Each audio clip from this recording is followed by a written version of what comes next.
I don't want to be with my kids. I want to be with my girlfriend. My ex is furious, but I can explain. There's a lot of players, especially OP. What about me? And my growth. I, male 36, met my ex-wife, female 33, when I was 25. We fell in love and the children came sooner than we planned, but it just happened and I love the heck out of my children. 9 female, male 7 and 5, and female 5. The first few years of our relationship was great, but then it wasn't. Looking back, it definitely wasn't anyone's fault. We just became very different people. After we had our kid, who's 5 female, our fun time life became non-existent. It felt like for my wife, the purpose of effing me was done now that we have 3 beautiful children. Damn. The purpose of your wiener is done. Cut it off. After 3 years, we started doing it again in the form of Mercy H jobs in bed. It wasn't enough for me. But she told me that she is tired and busy with 3 small children. I was tired too, but I was more than prepared to make effort to make plans in time for romance. It wasn't only the fun times that suffered, it was the intimacy and the romance. I had a vasectomy, so my ex-wife didn't need to take any unnecessary hormones because we were done having children. When it started affecting our children, seeing us very irritated and cold towards each other, I thought I should man up and pull the plug. Dang. Do you think she wanted that to happen? That very well could be it. We haven't been happy or intimate since before our second child was born, and we haven't had real intimacy since we conceived our youngest. We should have ended it way earlier, but the guilt of breaking the children's home was heavy until I noticed that our home was already broken and my children aren't stupid to not see what was happening and that we were trying to hold it together. I asked for a divorce. Everyone told me I was mad and to think about the children, and it was very hard at the beginning. Yes. Oh, how did the wife respond? She was just like, sure. I left the house for my ex. I rented a 2-bedroom nearby and we started doing 1 week each. I was positively surprised at how much happier the children became seeing me happy and not easily irritated and brooding. I started seeing my now girlfriend, 40 female, about a year ago, and what was thought to be a casual one-time thing turned out to be the love of my life. My new girlfriend is amazing in every aspect. Kind, loving, successful, funny, and so effing beautiful. She is child-free and she was happy that I was done having children. On my child's free weeks, I can be with just her, just being me. Late breakfast in bed, morning fun time, wherever I want it in the house. Man, let's go. My man is having a big upgrade over here in terms of that. I know it makes me sound like a selfish douche, but on my weeks, I give 100% because I'm content and happy with my life. She has met my children too, and they adore her. Why this lengthy background? I'm gonna tell you now. Wait, we haven't even gotten into the meat. We're just getting into the meat right now. My ex, my mother-in-law, and my own mother behind her have been hinting that maybe we should get back together now. The children are older, we are less tired, and we are much happier now, so we aren't going to fight all the time like we used to, I guess is what they're implying. But what about like the girl that he's been dating right now? Dump her. Bye. We're done with her. Maybe everyone together, one house. We read a story the other day. Bring it all in. Sister wives. Come on. She wants a real relationship too, and she will give as much fun time as I wanted. Wow, is that really what she thinks I want? More mercy F's for my sake? Think of the children. X is tired of being a single mom while I'm playing a bachelor every other week. Give them their old safe home back. No need for them hopping from place to place. Now, while the guilt was nagging at me, I rejected her advances and ignored her and the guilt because I'm happy for the first time in years, maybe ever. Wow. Until Friday when my girlfriend came home crying. She asked me maybe we should break up and that she doesn't want it to be in the way of my children and my children's happiness. Oh. My girlfriend asked me if I was still in love with my ex. It broke my heart to see her broken, like I didn't do a good job showing her what she meant to me and how much I loved her. Turned out, my ex-wife has contacted her, telling her that she was the reason we aren't back together and the children are suffering. And also that we love each other and she is my fun for now. I called my ex livid and she called me selfish. I then told her being a part-time dad was the best thing that ever happened to me because I'm a human, not only a father. My ex-wife started crying. I apologized for hurting her, but she hung up on me. Now I'm being bombed by my mom and the rest that I am a selfish man and a terrible father. My mom even sent me a video with my children where she asked them, know how it would feel if mommy and daddy moved back together and they were so happy saying yes and jumping.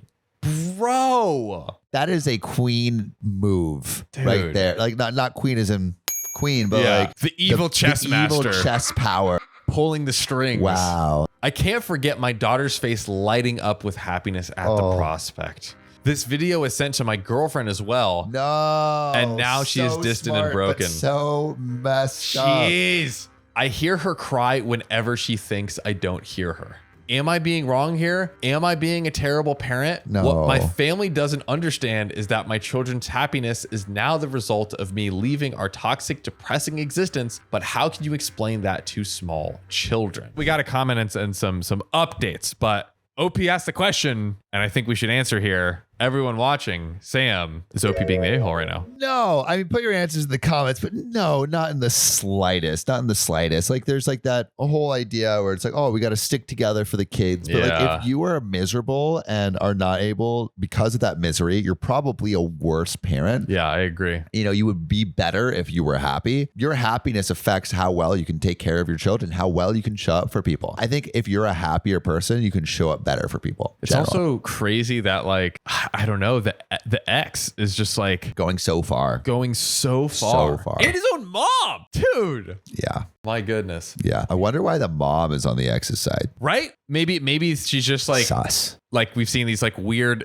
people that are like obsessed with their grandkids in this weird way, and like they just well, she probably also, like, if she's older, she has this idea of like, what does a traditional family look like, and it looks like mommy and daddy together again. Just so crazy. Just miserable. Now there's a comment on the ex versus his girlfriend. She doesn't have postpartum depression or any type of depression. I think she wasn't attracted to me, maybe ever, but wanted children. With the girlfriend, it's different. She's distant now, and whenever I tell her I love her, she tears up and says that she's being a bad person.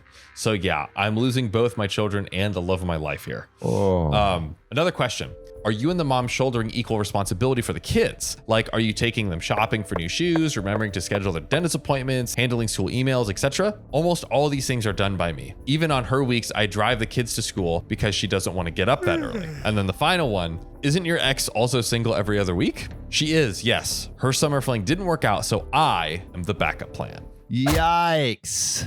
That adds even more context, dude, I feel that's like. just so bad. She's like, oh, I got rejected or whatever, so I'm gonna go back to the old flame. You can't do that. You can't do that, dude.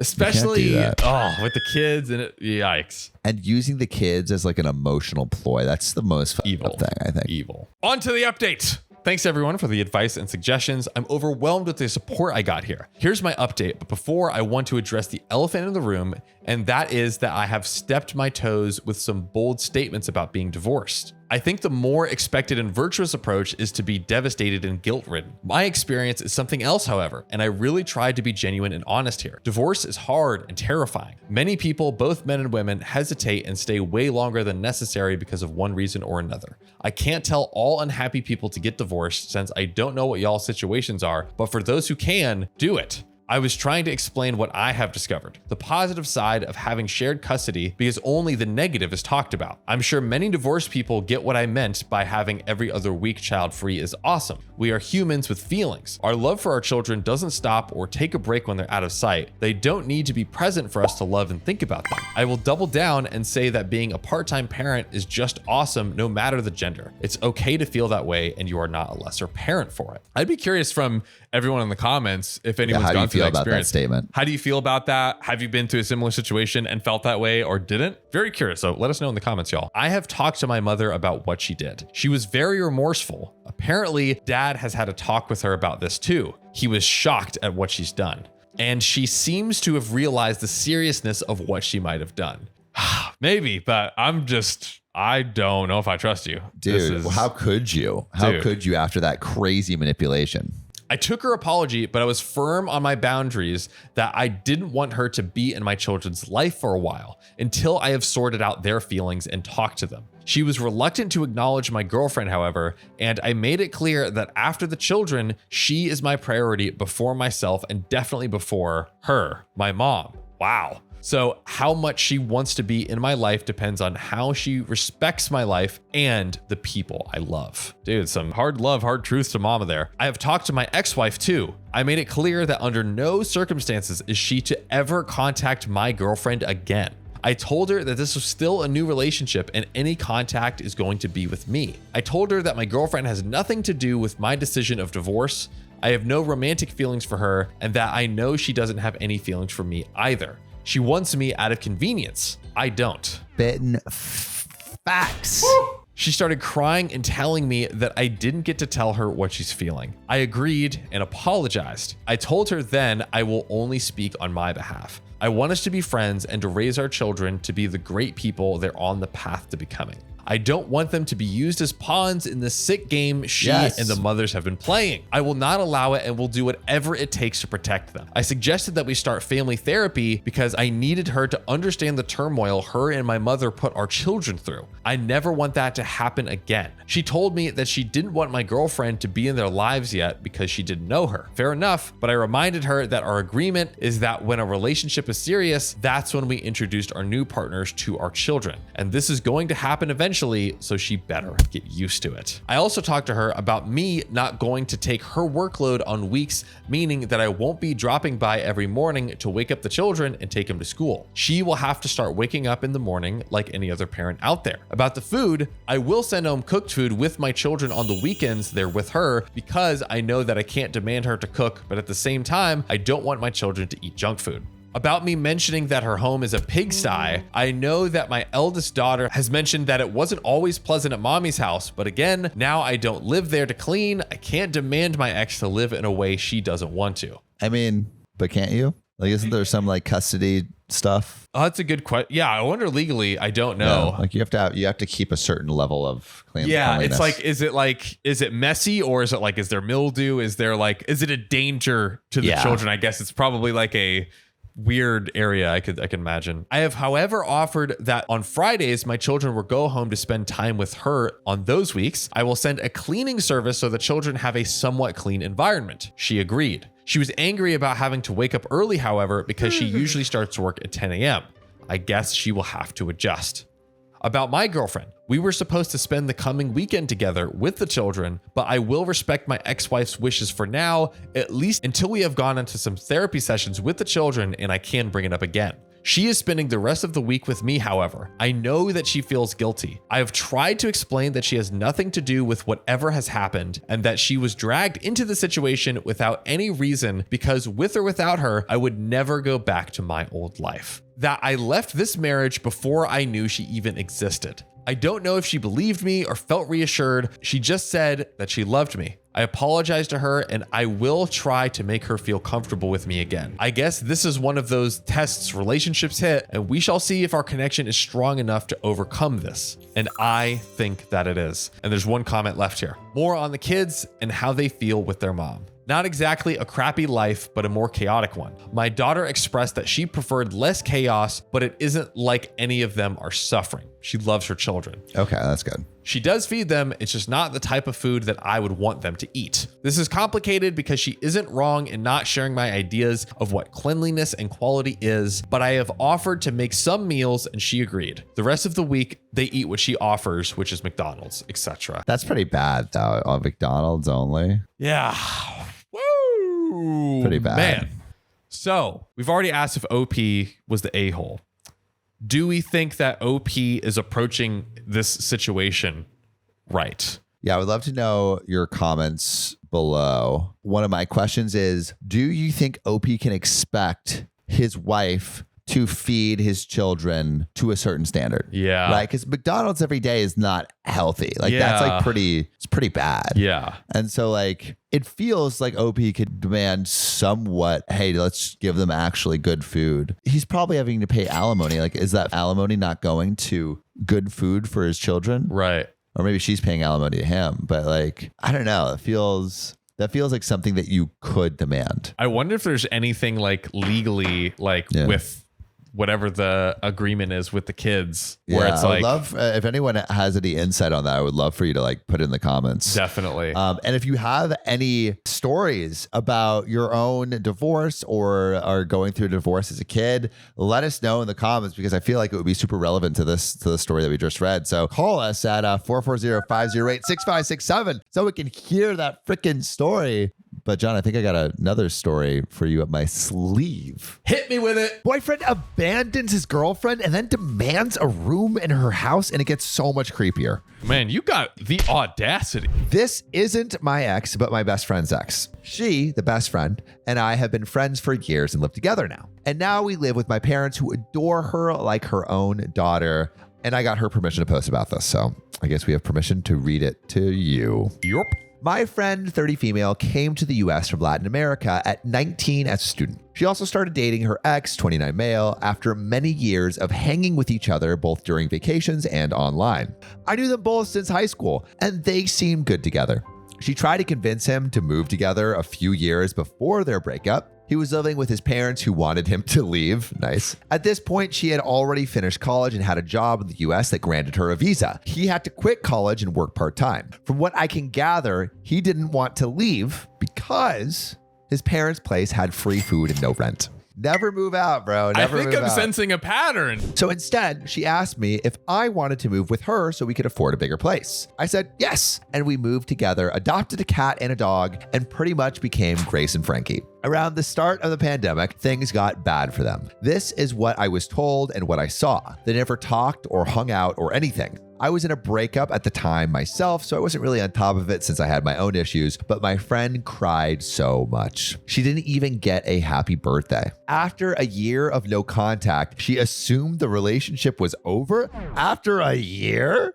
There was no clarity on that? Sorry, babe. I was so busy trying to lock down this free rent and free food. She changed all her social media to single, which he could see, took him off her emergency contacts at work and at her doctor's, and just moved on with her life. This year, my stepdad's health has gone downhill, and my mom needs help caring for him. She works full-time as a therapist, kind of like us, and I work from home, and my job is very flexible. So I put the idea of us all living together, and I'll care for my dad. Eventually, I'll care for my mom too. My mom loved the idea and asked my bestie if she wanted to move with us too, so we could all be together, and also because at this point, I can't see myself not being in the same house as her. We've come to terms in being single ladies. Heck, we've joked that one of us should adopt and we'd just become a parent-aunt dynamic. And now the joke is more serious since I'm considering it and she's incredibly supportive. No, we're not dating. She's straight. I'm bi. We're just incredibly close after all the BS we've lived through together. Wait, they're going to adopt the kid?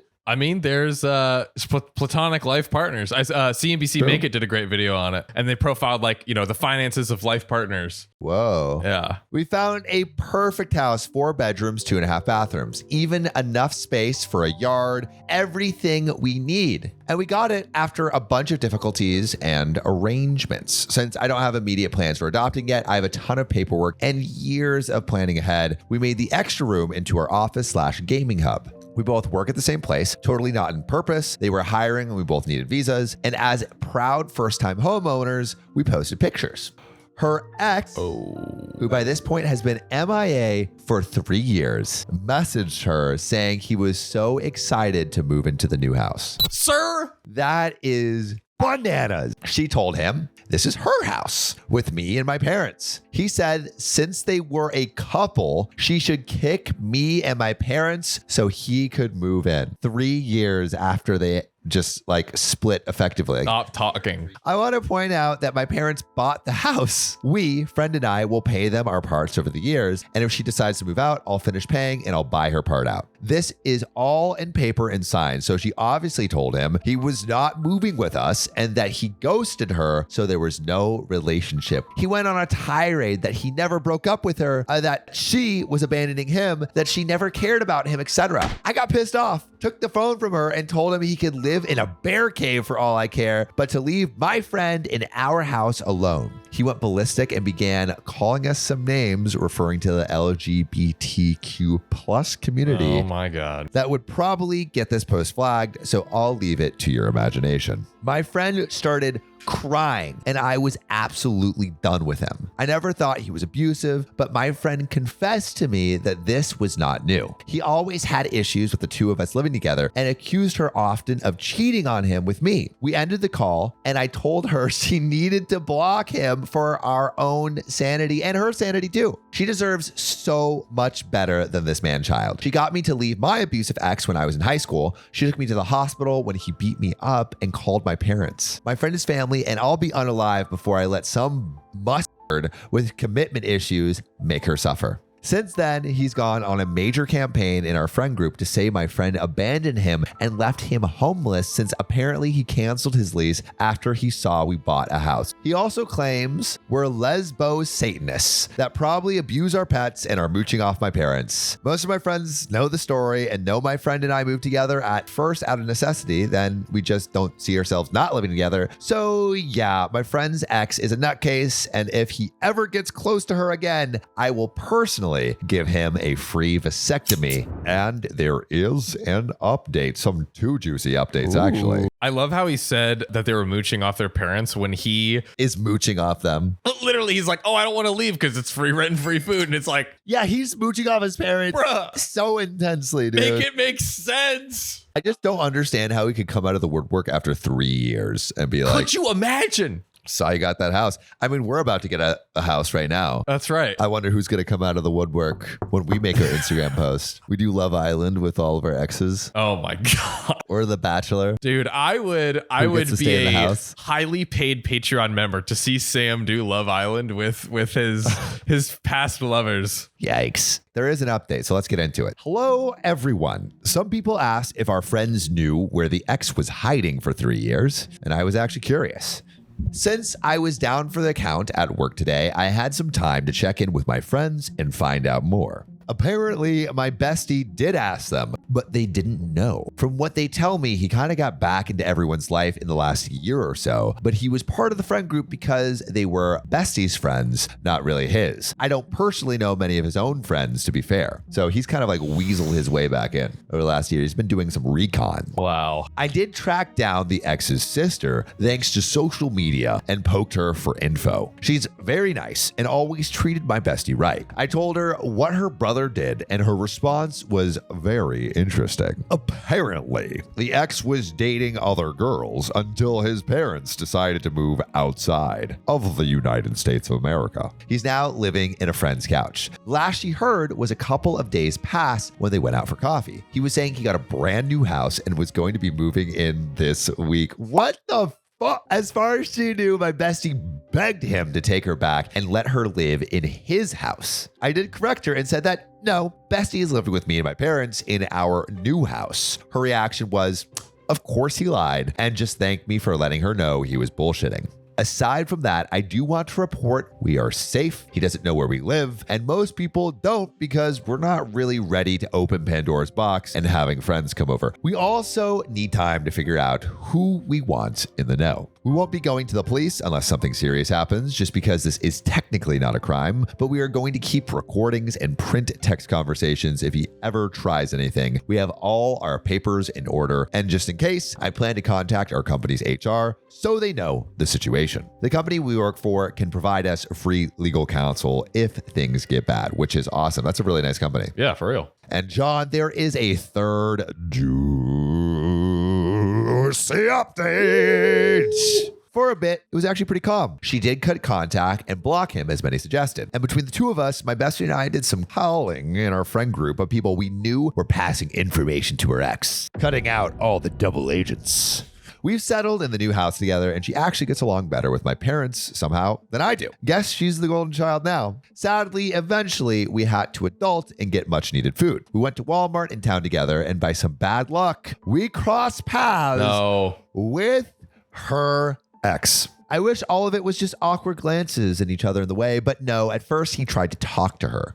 My friend said she didn't want to speak to him and didn't want him near her. I mostly reminded him I wanted to rip his spine and beat him to death with it. Sadly, that didn't deter him from following us around like the most obnoxious toilet paper stuck to the shoe. We did our shopping and headed to the car with him still after us. I told my friend for her to get into the car and start the gear and lock it while I loaded the groceries. Her ex then decided to appeal to me to talk to my friend about taking it back. I don't know what power held me from committing a felony, but pretty sure I've earned a PhD and self-control by this point. I told him in no uncertain terms, were he to keep following us, I will make sure his legs were out of the equation. I got into the car and my friend began driving back when we noticed a car following us. And we knew it was following us because the direction we were going was not usual. To rule out a possible neighbor, we actually did a full U-turn almost back to the store to stop and get some fast food, ate in the parking lot, and headed again back home. And the same car was after us. Now, as much as I talk about violence, I have to admit I was terrified. So was my friend. Neither of us has a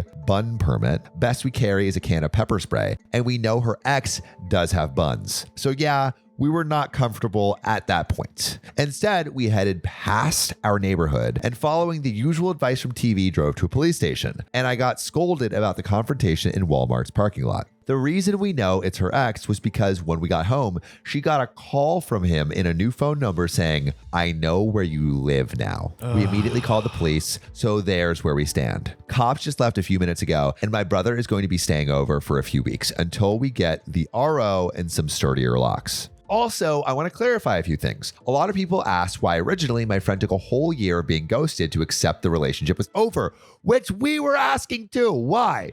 While I get it, trust me, please understand that when my friend came to the US, she had no one. She's cut contact with her toxic family. She literally only had her ex. I moved into the US a year later and also came alone at first, but my parents were able to become citizens and I had them. When her relationship died out, she lost not just her boyfriend, but his family, who pretty much were as close to her own family as she could get. It's not easy, and I personally can't imagine how lonely she felt. I could spend Christmas with my parents. She had no one that first year. So please don't judge her on it because she doesn't deserve it. It's not easy to be an immigrant when we have no place to return to. And that, my friends, is a wrap. There you have it. Wow. What a insane dude. person. Psycho dude. And the thing is, like, that is somewhat common. Yeah. Like, I was living with one of my friends, who was a roommate in college, and he was dating this artist girl. Mm-hmm. She was like one of those like grungy artist girls that's like, you know, has like the crazy hairstyle, dresses in all black, is like, you know, wearing the crazy fingernails and stuff. And she would make the craziest art too. I had only heard about her a little bit. My friend was like, oh, like she's like a brilliant artist, like really, really talented. She was his TA in the art program. So I hear all about her. And then we were looking for this, a place to live. And she's like, oh, she'll live in our apartment building. And we're like, oh, sick. That's great. Like we can get a deal. And so we go into the apartment building. She kind of welcomes us in and shows us around her apartment. And we go in and every wall is covered in some of the most horrific painting that I have ever seen. And it's horrific because of one very specific thing. So on every, I kid you not, every single like painting, there was even statues. There were pictures of men with their penises completely cut off. There was a whole cut off dick painting where they were scattered throughout this field. There was like cut off dick statues, cut off dick everything. And I remember after we were in her apartment, I'm like, Will, like, you better not cross this girl ever. Yeah. She will cut off your penis and turn it into an art project. Dude. Put it in a gallery. So a few weeks later, things are not going well in the relationship. And he's like, hey, I got to end it. Everything seems like completely fine for a couple days. And we're all hanging out in our apartment and we hear this banging on the door. Bang, bang, bang, bang, bang. And she's like, let me in, let me in. And we're like, what the fuck is going on? And so we put my friend in his room and we're like, hey, we'll take care of this for you. Cause like probably not good for you to him. be there. Yeah. She didn't her to know. And she's at the door and she's carrying this cake. And we're like, hey, like, is there something you want? She's like, I need to give this cake to him.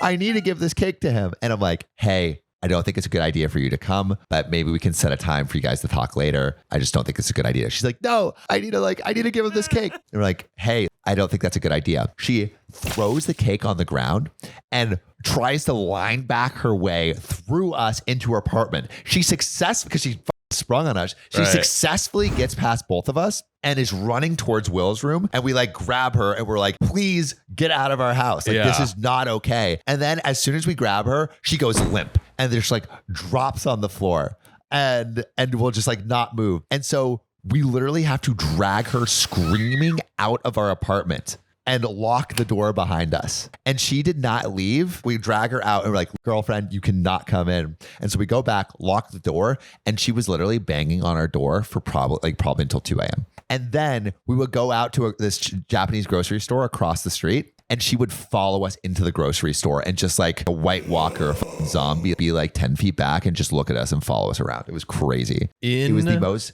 insane ex-girlfriend thing I'd ever seen in my life. Makes you ask one question. What? How crazy was the box?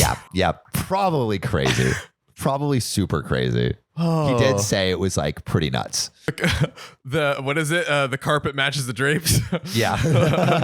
Crazy downstairs and crazy upstairs, baby. Not worth it. Maybe. I don't know. Maybe I am just blind to the wonders of what can happen. But I was in college at that point. I had never seen someone act like that in my life. I've never seen anything. It was terrifying because she would like leave notes everywhere, and like we thought she had poisoned the cake or something. I don't think that's true. But like we were just like, you don't know. Like, you don't know because it's like I think she just became like unhinged a little bit. Yeah. You just like you could just, sometimes you just like lose it a little bit. Dude. Breakups are crazy. You just took me through a thriller of a story. This is some, I got some stories. You do. I got some stories. You do have some stories. I got some stories. By the way, I think our audience also has some stories. Yeah, and if you want to share your story, you should call us at 440-508-6567. Leave a juicy story below. We actually will call you back. We're doing call-ins. That's right. We want to hear your stories. Send them to us. We love you. See you in the next one. See you soon.